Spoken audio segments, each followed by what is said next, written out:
How are we all?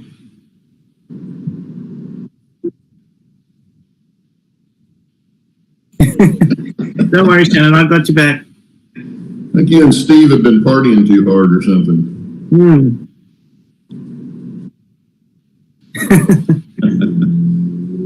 So what are we talking about today, Shannon?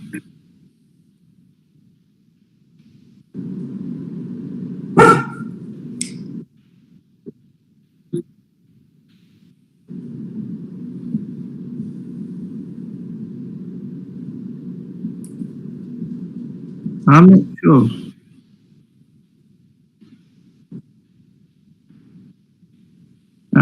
John says you've got no audio, Shannon. I forgot the microphone again. Jesus. You'd think by now I'd remember to undo both microphones. Maybe Shannon, maybe sometime we could do a show on how to run an online show. Get how to do all the technical stuff. Yeah. Everything we do in the show, do not do. Not to do.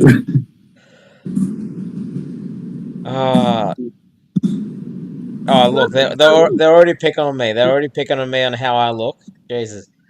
Anyway, so good morning, everyone. You've only got one person to blame for that, Shannon. What? For how you look. Yeah, I am the one to blame for that because I decided to work. And now I'm getting ready for my second job, which I'm getting my shift sorted Wednesday. Which might mean I might not be here next week. We'll see how it goes. Yeah, depending on how we go. Anyway, so today's topic comes from Heath again. Surprisingly, he's not in the chat, so we're all good. Well, the good thing is he's got a coffee cup out now that says "Blame Heath," and I will be getting that coffee cup. Oh yeah, I'm thinking of getting a shirt. But I want to get like a little miniature shirt and put it on a teddy bear, and then shave the teddy bear bald.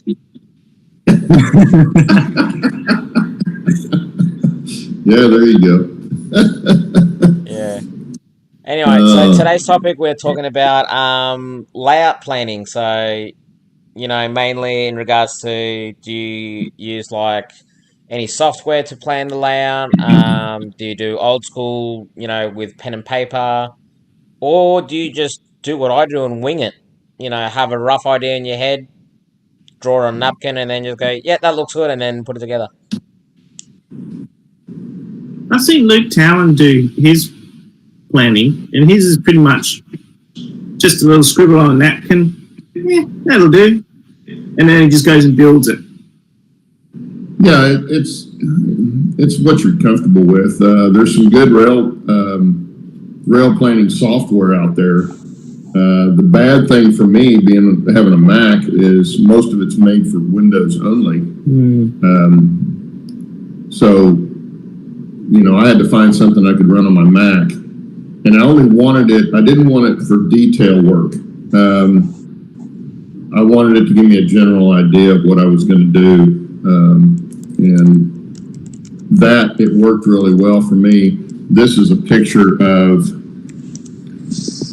stuff I use is Empire Express, and that's basically the bottom level of mine. Now that's not, mine doesn't look exactly like this, but the general shape, got the reverse loops and the mountain right here in the middle, and that's pretty much what mine looks like. So I used this, which gave me the feel for what I wanted to do. And then from there, I started building it, and now I'm working more on the fly,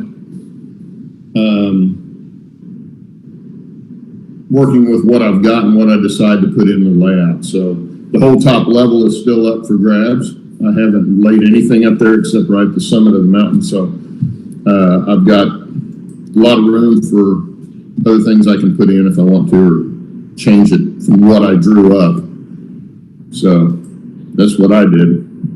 I mean, we've seen some videos, Claude, where you've already laid track and you've had to relay it because it doesn't work with some rolling stock. Yeah. In fact, just a couple of weeks ago, I relayed one spot, not very far, about 3 feet, where I had an S curve in it. Thought it would make a good scenic spot on the layout, and turns out my body mount couplers on my passenger cars, even though they were shorter passenger cars, did not like that S curve. So, plus it's on a pretty good grade. It's on probably a 3 or 3.5% grade. So if they come undone, down goes the cars the other way. So I had to change it and just straighten it out, but that wasn't a big deal. That's just something you may have to do, even if you've got it written down in plans to be that way. You may still have to change something like that. So that's always a possibility. But the old days, it would have been pencil and paper, trying to get an idea of what you want to do, even if you're not going to follow the plan directly. But there are some really good softwares out there.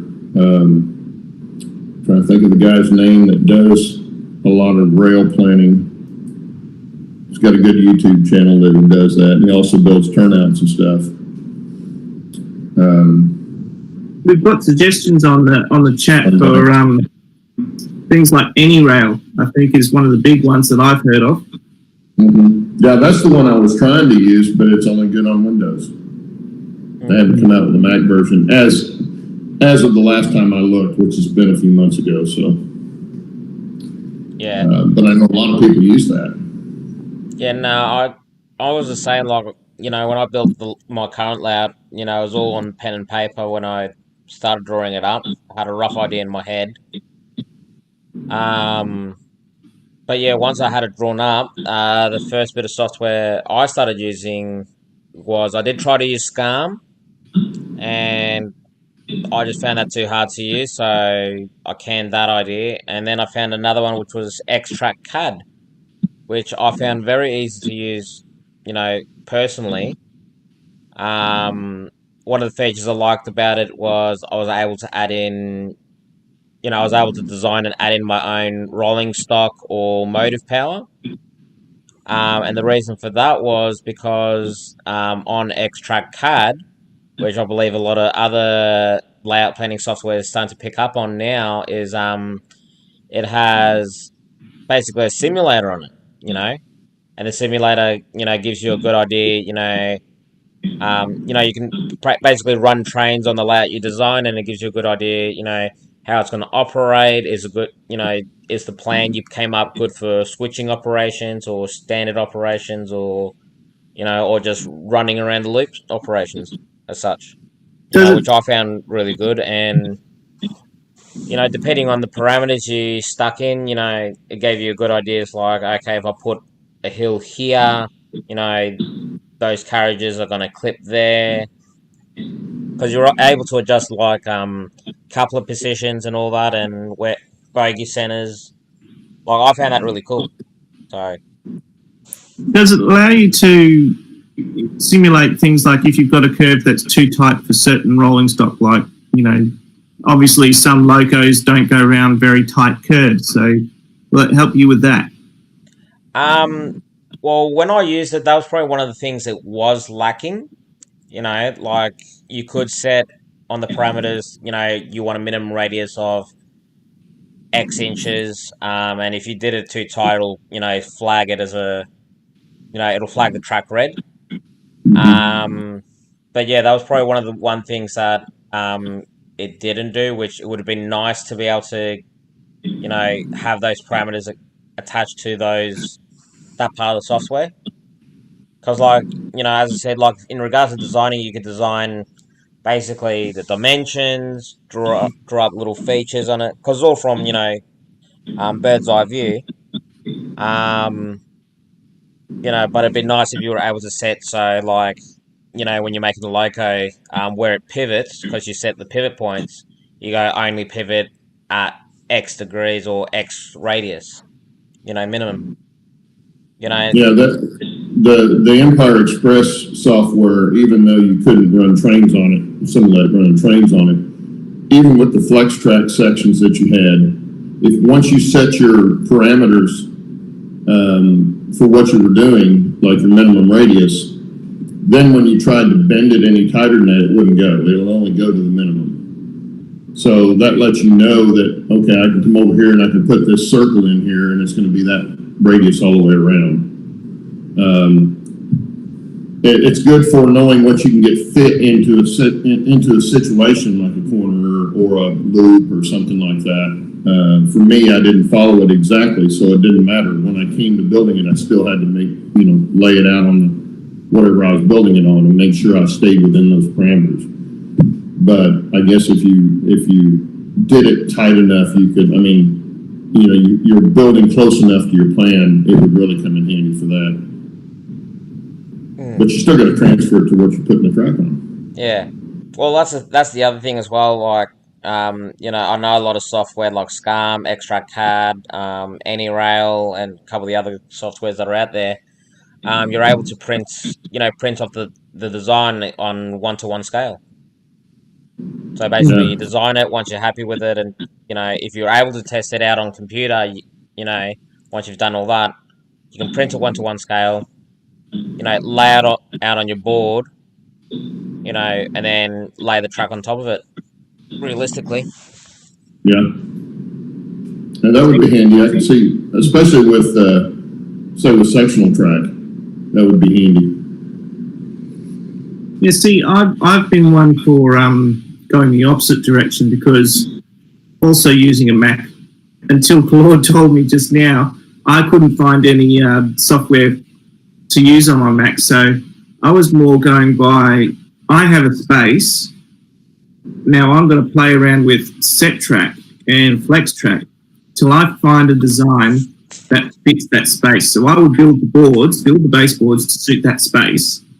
When I was living in Stockton, I built a 2.5 by 5 meter layout, and sorry, American guys, I don't know what that is in feet. But yeah, I built the board base work first, and that way I could draw on it, plan with it, erase it, change things as I needed, so I knew what would fit in the space that I had available. And I found that easier to work with. If I needed to change it, all well and good, I was happy to change it.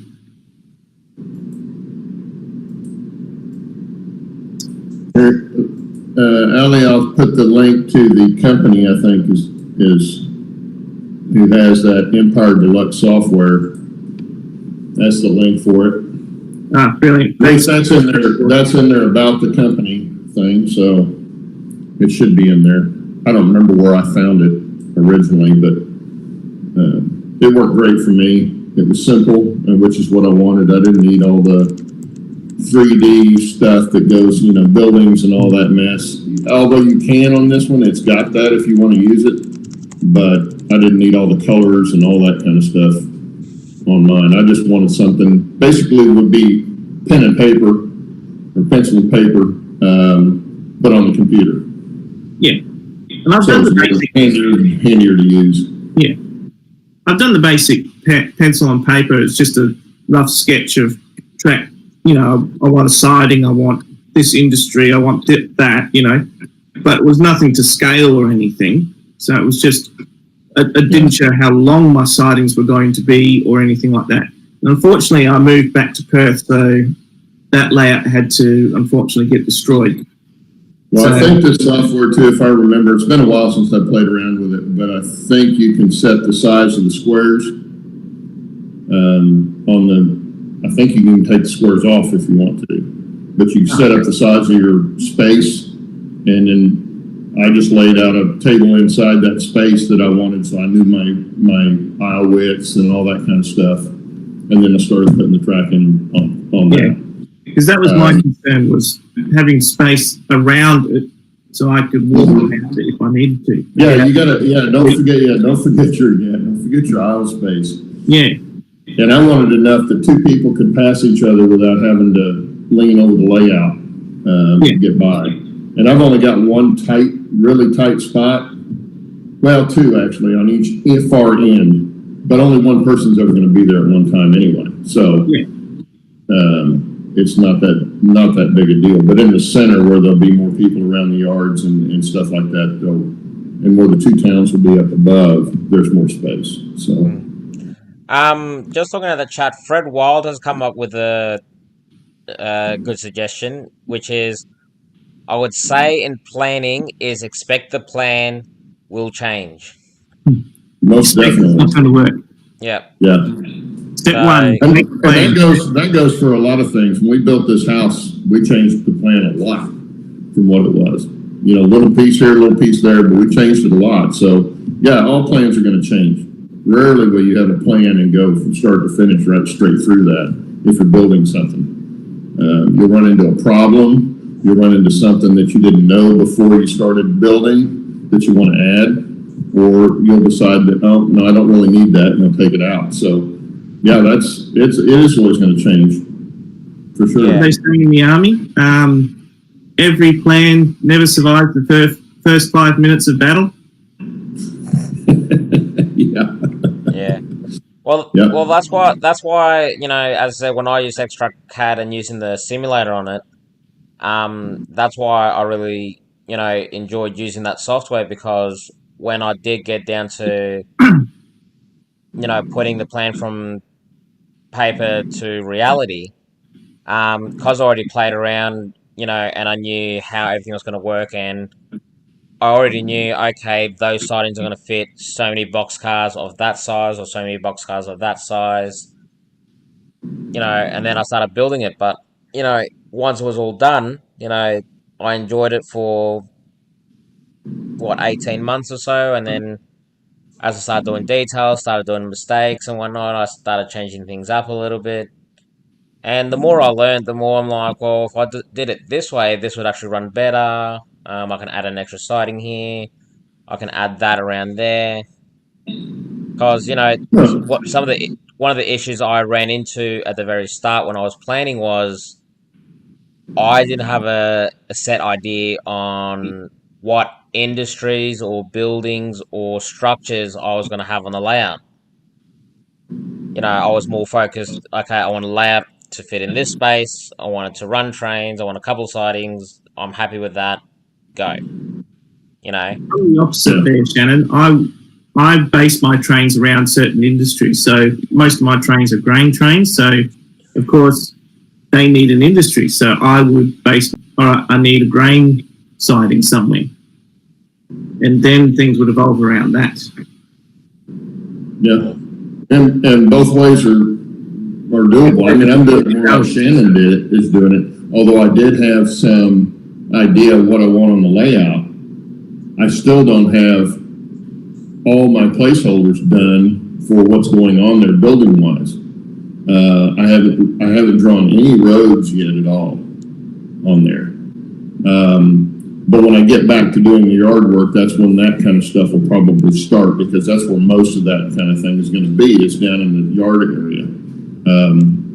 Most of the rest of the line, so to speak, are up in the mountains, and there weren't a lot of roads, especially back when I'm modeling. In the period I'm modeling, there weren't a lot of roads except for maybe a dirt road here and there. So I don't have to have a lot of roads up in the mountains. Plus, I don't have the space for them. So I'm not doing that kind of thing. But yeah, I've done it both ways. You know what you're going to put in there, and then have an idea what you might want to put in there, and doesn't mean it won't change. Heck, the real railroads change their stuff. You know, they'll put a spur in somewhere, and then they'll add something later as demand picks up, or they'll take it out when demand goes down. Happens all the time. They pulled up the entire Rio Grande Southern line, the whole thing. Every bit of track got pulled back up when they went out of business. So, yeah, that stuff changes for sure. Steve Anderson makes a good point, a good idea. He says, my current layout is out of the box. My next layout is designed in Google Maps. Now, there's an interesting idea, using Google Maps. Yeah. Actually, I've I heard know of people. someone who has used Google Maps to design a layout. That's Orbost 1981 T-scale 1 to 500. Yeah. I can never remember the Yeah. guy's name, and I have spoken to him once before. I will find out what his name is again, and I'll see if I can get him on here because he's crazy for doing that. In saying that, Fred Wilder also chimed in saying, he was using the X-Track CAD sim to make sure, all the sidings could, hold a train of X inches, and it was very important in regards to a single track main. And then before Fred, Dwayne Fork and Spoon Railroad is saying that what he's learned over the years, which, I was still ignorant when I was designing, is you need to figure out your industries, town structures, to make sure your track plan works. Exactly. And those industries also will control what kind of rolling stock you run as well. Yeah, Yes. well, if you look at my rolling stock, you'd think I had a 15-foot by 30-foot layout. Yeah, but you're crazy. What? Not my fault. I got a 3x7 layout and I got over 50 locos and 200 pieces of rolling stock. Exactly. No, actually, that is your fault. Yeah. Well, I'm and up then to the stage where I'll look at my collection and I go, where do I put it? Aha, problem. well, not only does your track plan dictate what kind of rolling stock you should use if you're going to stay fairly realistic, but also the time period that you're modeling in. See, like I don't have any auto racks, don't have any high cube box cars, have very few box cars over 40 foot because they just didn't have them yet. And so I don't have to deal with any of that newer modern stuff because they didn't have it. And that helps in regards to keeping my my rolling stock list down somewhat. Yeah, I But tried that. it also Hasn't plans worked. into my track plan. I can do a lot tighter track plan because of that than I could if I was using auto racks or 85-foot passenger cars or that sort of thing. Yeah, and that's a good point because bigger wagons will dictate things like curvature and stuff like that, your minimum radiuses. Yeah, clearance on trackside structures, tunnels, anything like that, especially if it's on a curve, because that changes a lot of stuff when you put it on a curve. Yeah. Actually, that was one thing. Actually, no, that is one thing that I got away luckily, was when I did the spacings between my track, I didn't actually think about, oh yeah, I'm going to be running this length locomotive or this length rolling stock. Is there enough space between the curves? But luckily, as everything travels past the curves, it is, millimeters of space. And you look at it and you go, well, if you think about it, that's probably prototypical. When two trains meet at a curve, the corners are like, inches away. So in prototype, it's like, a In crack end that scale, you can which just will be a see lot daylight closer. through.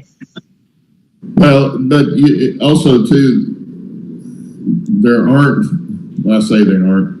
Very, very few real railroads that have any radius that's anywhere close to the radiuses that we use for the scale that we're scaling in, that we're modeling in. We're always going to be tighter.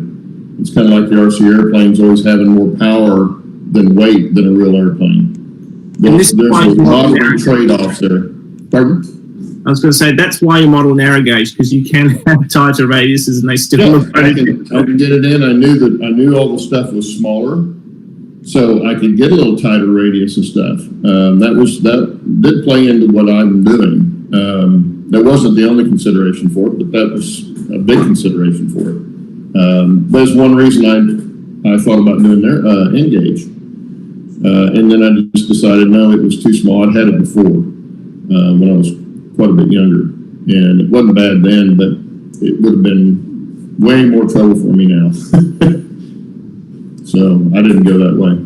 Yeah, you got to think that you're getting older. You got to pay attention to those sorts of things too, as you were discussing on beans the other day, weren't you?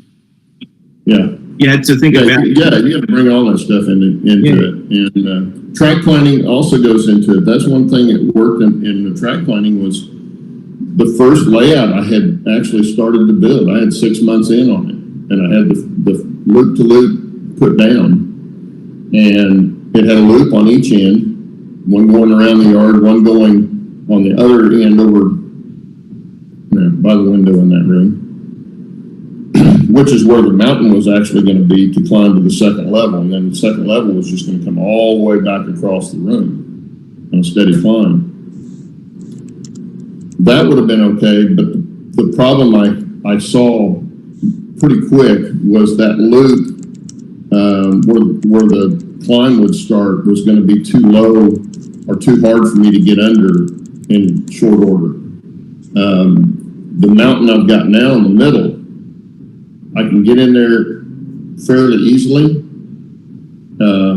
Even now, I left enough room to be able to get under there and get up inside of it so that it's not as big a deal as the other one would have been. And so that was another reason I changed the layout. I mean, I tore it all down and started over, and this is what I've got now. But that was one of the main considerations for changing that track line was I knew I wasn't going to be able to get up under there all the time. Hindsight is a beautiful thing, Claude. Plus, well, not only that, but the two, I needed something on that, anything that was over 4 feet or over 3 feet, basically, wide, I had to be able to get to from both sides. Because there again, you can't reach. Now, yeah, they make a creeper that you can get up on and reach over, if you want to put that in your train room. It's not the cost of that apparatus, is what do you do with it when you're not using it? If you don't have room, like I wouldn't have room to store it in that room. It'd have to sit right in the aisleway somewhere, which I didn't want. So I can't buy that thing and use it like that. So I had to have access from both sides. And I do now have that. In the mountain, I can get under in the one spot I need to get under, but I've got access from both sides of it, on the outside of it. So same with the yard. I've got access from the front and from one end, so I can reach everything. But you have to think about that kind of stuff because, you don't want to get the building going. Crap, how am I going to get up there to, if you've got a second level, how am I going to get up there to do anything? Yeah, especially if you have a derailment or something. Yeah. Not only if you're short, like me. Plane track, anything, vacuum it off, whatever you got to do. You have to think about that sort of thing when you're planning out. Yeah, no, definitely. Yeah, my brain just switched off. I was about to say something and then it just went blank. I've been there. Don't worry, Shannon, it gets worse. Oh, don't start. The more you get, the worse that gets. I'm just going to have a quick look at chat, see if there's anything else. Steve87 asked me what I was saying. We don't model in 250-foot scale radius. Well, I don't. I know that. No, I don't think my room's big enough for that. Nah, definitely not. Actually, that's the other thing you got to think about when you're planning is, like, I know a lot of modelers that I, speak to, like yourself, Steve, Crossed Anchors, you got Ron Ma from Runs, Trains and Things, you've got, I'm trying to think of the people, Roy Smith down in Panama, all those guys, who own the houses, they're able to, go, you guys are able to go, right, this is the space I've got to work with, let's build a big layer. But then you got people like Ali, myself, Heath. Actually, those are the only 3 people I really know where we have to build our layouts to be portable.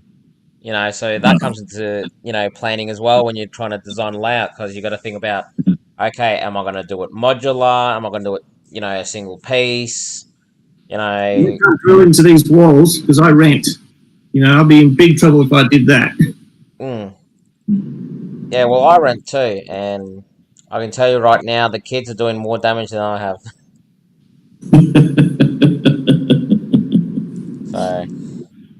Yeah. We're trying to get your deposit back. I even thought about doing something that wasn't attached to the walls, just for when the time came somebody had to tear it down. It won't be me, but when somebody has to tear it down, they won't have to take it off the walls. But I did do stuff where I don't have anything glued to the wall. Nothing's attached to the wall except with screws, and the wall's textured, so when they take that off, they can fill those holes in and paint over it. It'd be pretty easy to do. And get it back to a regular room. Oh yeah. But I thought about doing it where everything was self-contained, freestanding. And the reason I didn't go that way was because I didn't want to be leaning against it and reaching for something, leaning against it, and moving the whole thing, which I know would happen. So I didn't go that way. Yeah, there's a couple of agreements here, like Heavy J, he lives in an apartment. Crazy Joe does as well. Yeah, a lot of people do. Yeah, so there's a couple more you can add to your list, Shannon. Yeah. Well, I was even gonna say, like, if I ever do get the chance to, buy a house and, build a permanent layout as such, the design I'd go is with the Toma design, which is, a modular design, but the way it works is, it's a really unusual design. I know it's designed in Europe or something like that, but, like everything fits in like a puzzle piece. So, like if you want to work on a certain section of track, you take that module out. You want to work on the town scene, you can pull all the buildings of the town with the road off, and you can work on the scene on the bench. And you want to work on a mountain, you take part of the mountain off, work on that section. Take the other part of the mountain off, you work on that section. Yeah. Like it's a design concept that I really would love to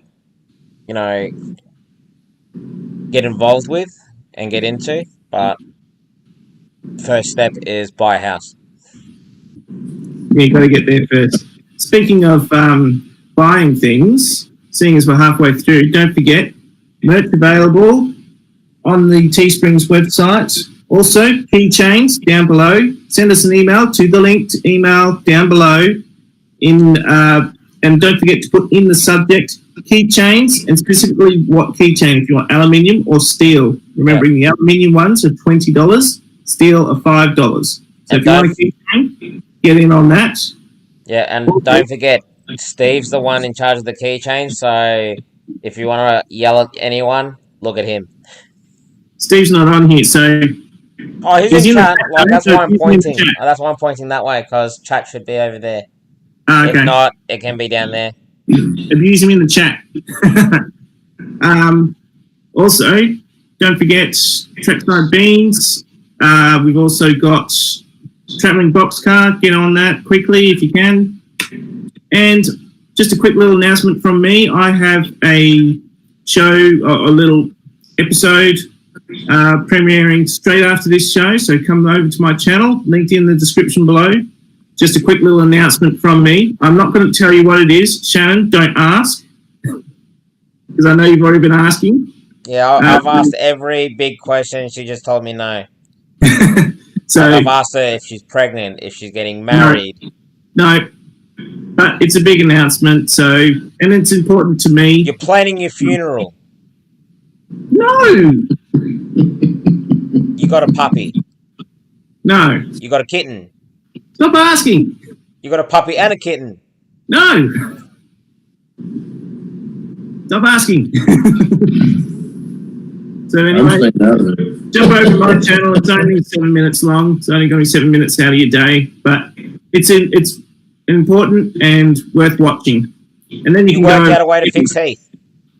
Hmm? You worked out a way to fix Heath. Was Heath broken? Impossible. That's impossible. Yeah, and then you can switch over to Vinny when you're done. So that's it from me. Oh, don't forget to like, subscribe, and hit the bell icon. Ding! Hey, Steve, I think she said the link was in the description. And John, John 2618's building a new house. Ooh. When am I moving in? I want to see the house plan so we can figure out where you're going to put your layout. Heath is not broken, just twisted. Yeah, that is. No, Steve Anderson, I'm not switching to N scale, but I do have a couple of N scale stuff here. That's not the announcement, though.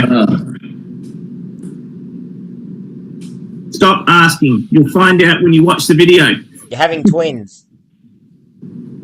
You already asked if I was pregnant. I said no. Everybody's guessing now, see? You won the lottery. Stop asking. You'll find out if you watch the video. I tell you now, you won't watch the video, will you? But I'm tired. I want to go to bed. I know kind of what the subject is. I don't know what she says in it, but I know what the subject is. But I'm not going to tell you. Actually, yeah, Claude does know a little bit. But he doesn't know what I'm announcing, so. No. I don't know the content of it. No, it's worth watching, though. I just know the general subject. Put the link in Hangouts. Oh, okay. But it's in the description down below. So I didn't see anybody commenting on the software that they use, if they use any software. I've seen a couple of them. There's a few that are using Extract CAD and all that. Oh, Fred, yeah, Extract CAD. Yeah, I think John 2618 mentioned AnyRail. Yeah, I know a lot of people. What other, everyone in chat, what other ideas, do you guys think about when you're planning a layout and put into your design?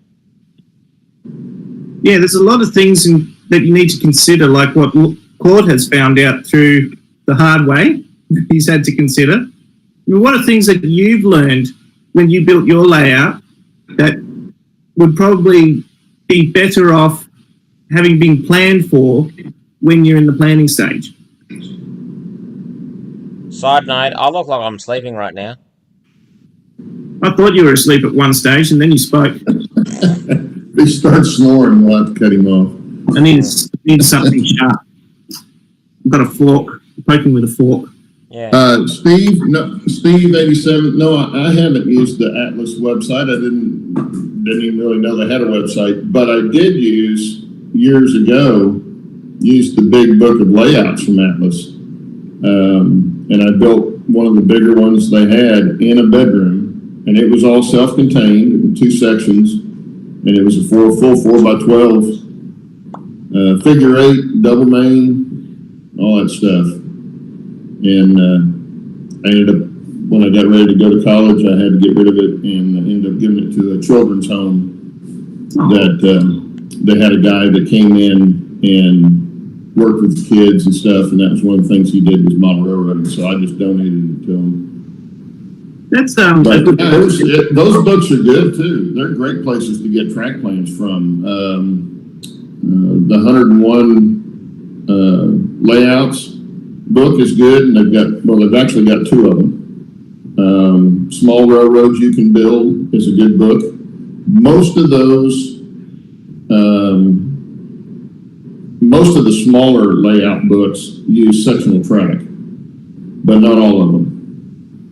Some of the older books have a lot of plans by John Allen and some of those guys that are icons in the hobby, and they had them before they had flex track and all that stuff, and they of course were probably hand laying their rail anyway, but there's some really good stuff in those if you haven't ever picked one up and you're looking for a track plan. I look at them just to get ideas of certain ones. Another place is good is the Model Railroader website. So if you get a subscription to that, you can get on their website, and they've got a whole track planning deal where they publish all the track plans that they put in the book in the magazine. And I'll go through and pick out parts that have something that I'm looking for, and so I can just get ideas. Yeah, there's Cullen Buck Books, which is also the same publisher as Model Railroader, and Pico. Pico does their own track planning book as well. Oh, do they? Yeah. I've not seen that one. Well, that uses their set track plans as well. Mm-hmm. And I think Hornby does as well if you're into the British stuff. And probably Barkman as well. I mean, most of the big ones have some sort of planning books or media as well, so you can always go to that. But if you're someone like me who tries to model prototypical stuff, you know, a great source to get track plans of old yards and things like that is your local railway museum. Always go to your local railway museum because I'm sure there's always going to be someone who will have old track diagrams of famous layouts and stuff like that, especially if you want to recreate that in a model. Mm-hmm. And then obviously you use your selective compression to fit it into your space. Yeah. Well, and there again, Google Earth or Google Maps comes in good where you can, you know, where there's a yard or something that's, or any kind of railroad feature that you think you might want to incorporate in your layout, go to that and zoom in and look at how the track's laid. You may have to compress it. You probably will have to compress it some, but it'll give you ideas on what you can put down, and also give you ideas on structures around that you might not have thought of. And I so wish I had some whipped cream and was there where Shannon is. There's because he had a hat and a big jolly beard, and there's a version of Google Earth that I don't know the name, but it does go back and show track plans of, you know, earlier days and years. So you can go back to like 1960, 1940, see what the track plan used to look and like. above the heater. And the heater off when you come to bed. You right there, Shannon? Chris is talking. I'm just staring at the boss. Oh, hi, Crystal. Hi. Come sit down for what? There's like 20 minutes left. Yeah. Yeah, I wish I'd have had some shaving cream. He'd have had some kind of good on his face. Yeah. No, I'd have been sprayed whipped cream. You know, I'd have done something to him because he's already got a mustache and beard, so you can't draw that on him. Steve. What? We could have shaved half of his mustache. Could do that. I got a reverse Hitler. A reverse. Oh, gross. And that's natural too. Why are we talking about my mustache? Because you were sleeping. We were thinking of drawing things on you. Yeah. We'll do our track designs on his face. No, look, the angle I sit here like that. Look at my eyes. Looks like I'm asleep, doesn't it? Yeah, it does. If I look forward, they're open. Lean back, they're closed. But I can still see. Steve H7th PSAP says he's found an app on the iPad called Train Design. That might be one worth having a look at, Claude. Oh, I haven't heard of that one. Neither have I. For iPad called Train Design. Probably won't work on mine. Mine's my wife's old one, which was one of the first couple of versions out. So I can't even update eBay on it. That's how old it is. Oh, dear. I play solitaire on it, so that's about all I use it for. But I'll sneak hers. I'll sneak hers sometime and use hers. Not that I need any more layout plan, but I still have the 2 towns to finish. So I still have some track that I need to put down. Thanks for subbing to my channel, Steve. You subbed to your Steve channel? says hi, Crystal. Oh, hello. Steve, you're a suck up, man. I think it's because he's not feeling well. Fred said old fire insurance maps give you stuff too, which is true. I've heard of people using that. Very handy. Very, very handy. Has anyone else learned anything in hindsight that they probably should have thought about when they went back to track planning stage?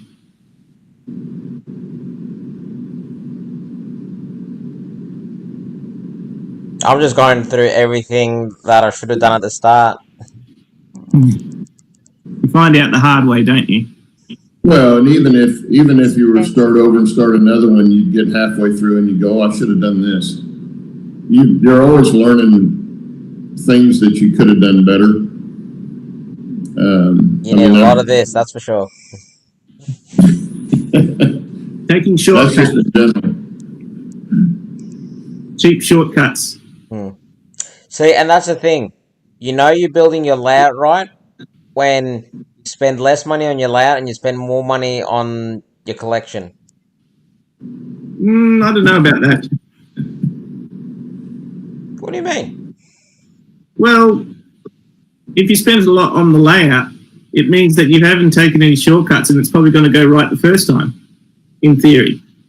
Yeah. Yeah, well, my layout's gone to the point where I'm just buying like $2 here, $2 there, and then boom, $400 on a locomotive. Yeah, but like I said before, you're crazy.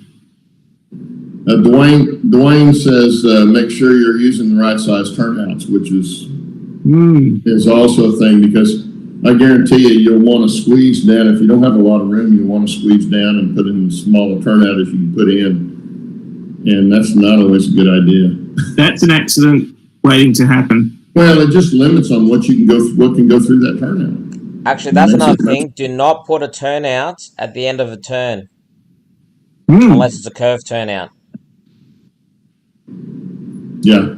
And even on the curved turnouts, one thing I learned from Don over at the Nearly Historical Railroad is putting in a guardrail at the points, just before the points, on a curved turnout will help keep the flange where it needs to be to hit the points, so it doesn't pick the points. You're not going to split the points. So that's something that you can do if you're building your own. If you're not building your own, there are ways to do it. You can get the PC ties and substitute some of the plastic ties and glue those in, and then solder a guardrail to that. But it does work really well. It makes it run much smoother through a curve, even a curve turnout. Yeah, so keep that in mind, Fred. I know you build your own. I don't know if you watched Donald with the Nearly Historical Railroad, but that was one of the things that he started doing because he was having trouble on a curve turnout. And he started doing that, and now he's gone back, I think, and gone through most of his curve turnouts, and put the safety rail or the guardrail in. Yeah, there is the option of putting a turntable in there, Crazy Joe, but I think that's also derailment's waiting to happen, especially if you don't line your turntable up right and your loco rolls off. I mean, it's a clever and interesting operation, but yeah. All right, I'm just looking at the time. We've got 10 minutes left. Is there any last minute ideas anyone has that they want to chuck in at all? Well, Steve said do it right the first time, talking about building your layout. And I think that comes from experience. Yeah, if we all did it right the first time, we wouldn't be spending heaps of moolah on mistakes. Yeah. And you don't learn anything. That's the big thing, is learning something. Got to make mistakes to learn. Exactly. Well, but that's what he was saying, do it right the first time. But that's the thing. Even if you think you've got everything you could possibly mess up or not do right, and you've got that covered, you're going to find something that you could have done better. That's going to be, or that you would want to change. So do it right the first time. Yeah, you can give it a good go. That doesn't mean it's going to work out that way. And the more complicated your layout, the more of that kind of stuff's going to happen. Yeah. So the more different elements, helixes, grades, bridges, turnouts, the more of that stuff you have, the more it's gonna pop up, and you're gonna end up changing stuff. Even Claude's had to readjust things. Oh yeah. Even his bridges, all his bridges, you've had to readjust. Yep. especially the big curvy one that you had troubles with the loco. I completely relayed. I didn't completely relay the rail, but I did adjust the rail because it's hand spiked. So I did adjust it some places. But I did completely replace the guardrail on it, put in a smaller guardrail. But yeah, you're always changing something or having to adjust stuff because, you know, from paper to reality is always a little bit different. And no matter how close you get, you're still going to have to change it some. I mean, I've seen people try to build the sectional track layouts to a book, and they get to the end, and it's like, you know, in a loop situation, an oval situation, and the thing doesn't want to line up just right, and they have to adjust the track around and get it to go together exactly, because you've pushed it around some and don't have it laid exactly perfect to the way the track is done. So there's always something that you're going to have to mess with. Yeah, Shannon was making a point here. If you've got any other subjects, ideas, topics that you want us to discuss, send us an email. Link in the description down below. And don't forget saying that, I guess for the last 5 to 10 minutes, if you want to, you know, do a shout out for your channel, let us know if you got any giveaways or milestones happening. Let us know your subscriber count. Also, don't forget to switch over to my channel straight after this. It's going to be 7 minutes. 7 minutes out of your day for a quick little announcement, and then switch over to Vinny.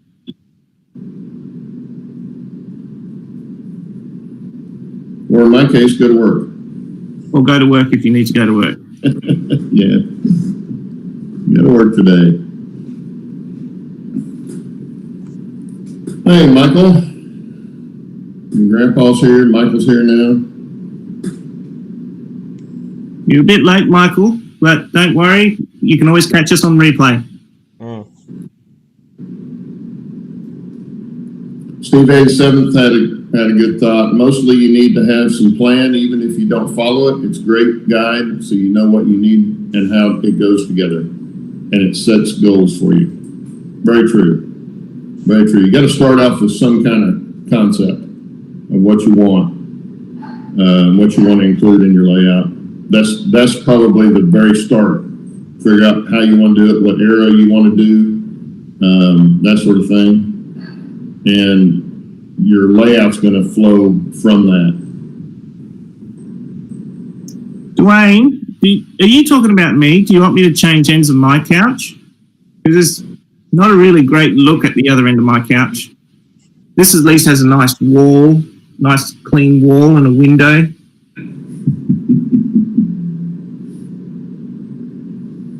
And then there's me just slowly passing out.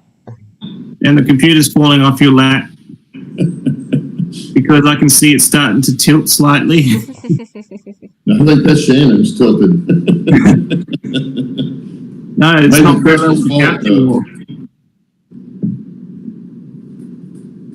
Either that or the couch is on an angle or the whole house is on an angle.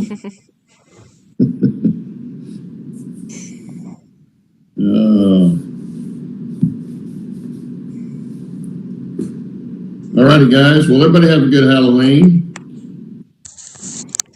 And have a good week and stay safe and all that stuff.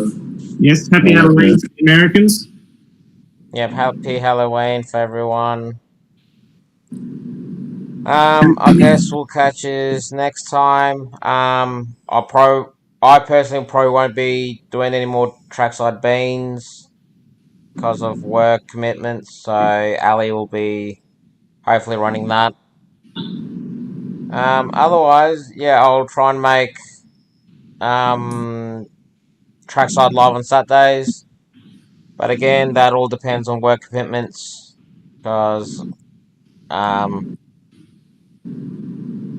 yeah, I'm talking to another workplace on Wednesday on when I can start my shifts there, so I'll be working 2 jobs, making ends meet, and spending more money on trains. I saw that, Crystal.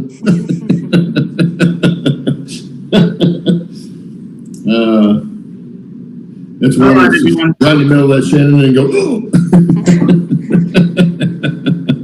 Yeah. No, I was just waiting for the hand to come up with a knife. I figured she'd do it off camera and just. Nah, she would do it on camera. Cause then she can go, see, I did it on camera because it was justified. Yeah. Evidence. Yep. All right, guys. Thanks again. We'll catch you next time. Take care. Have fun, and don't eat too many sweets. Yeah, exactly. Sugar rush day. Yep. All right. See you. Bye, y'all. Steve, get better.